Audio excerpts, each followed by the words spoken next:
The hell is this game? Yep, it is a horsey game. We're getting on top of the horsey and riding it like a trophy. Wait, I got that backwards. I'm not even intoxicated. I'm just so enthralled in this thrilling horse game. That was sarcasm. Collectibles have taken a good hour to get through. Okay, so there's one right there, and then this one. But then we're basically done. There were also those mini games, and that took a good 5 minutes to get through, so we had that. Alright, we're almost done.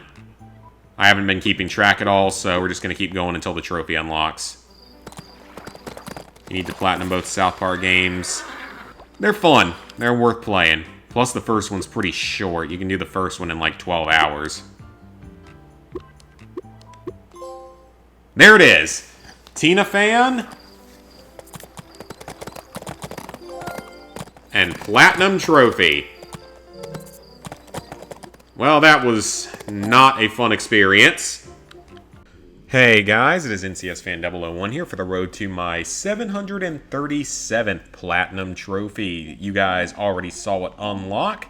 Today's game was the North American version of Bibi and Tina Adventures with Horses. I unlocked this Platinum Trophy on a live stream because that made it much more tolerable because this game is really, really bad, as expected. Also, the Platinum Trophy is not as common as people might think. So, this is a horse racing game where you basically just complete like 18 or 19 different races that are just either going to different checkpoints or actually having to beat another competitor or just like dodging obstacles and stuff. It's a very, very simple, very boring game. And you get 19 trophies, I believe it is, just by beating the story. Like, all of these bronze trophies and silver trophies, everything through here is unlocked simply by completing all of the story missions in the game, which can be done in about an hour and 15 minutes, it looks like. Yeah, about an hour and 15 minutes to get through all of that. The final race is a randomized cornfield maze, which is really weird. And you have to win it, which it's completely random. Sometimes you'll get a really easy, like, 35 to 40 second layout. Sometimes you'll get a layout that's like a minute and a half to 2 minutes. But the big problem with this game is that it's not good. It doesn't control well, like, constantly. The horses, you'll be fighting against the controls pretty much the whole time. Sometimes the horses just won't really follow the instructions. Sometimes you'll bump into something from, like, 20 feet away and it'll end up stopping you. It's really not a fun game at all. The stamina mechanics are really dumb because sometimes it just doesn't seem to work right.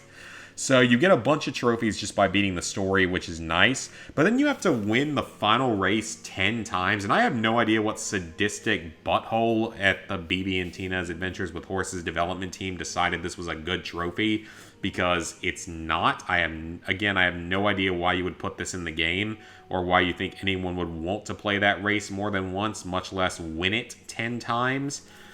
But anyway, aside from that, you do have 3 mini-games you have to complete. These can only be done in sort of the free roam open world version of the game, because you have several different options. You can pick mission mode, you can pick the training mode, which allows you to replay story missions, or you can pick the free roam mode. So these are all mini games that you play at like the main house and stables. None of them are difficult, but they do take a few minutes, and you do have to concentrate just so you don't screw up and make one mistake and have to restart one of them.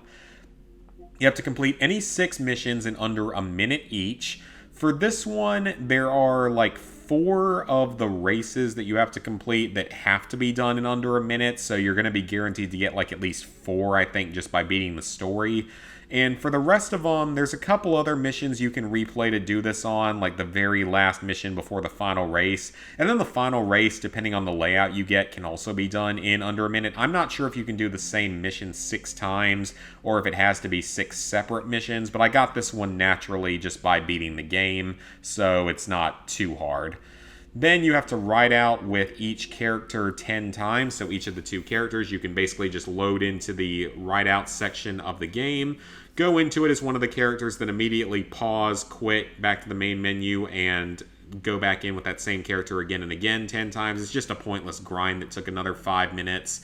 So just do that with both characters 10 times each, and you'll get those 2 trophies. And finally, you have collectibles. This game has 96 collectibles, and finding the collectibles took just as long as finishing the main game, which is really annoying. There's 96 of them. There's 48 in each of the 2 sort of maps of the world.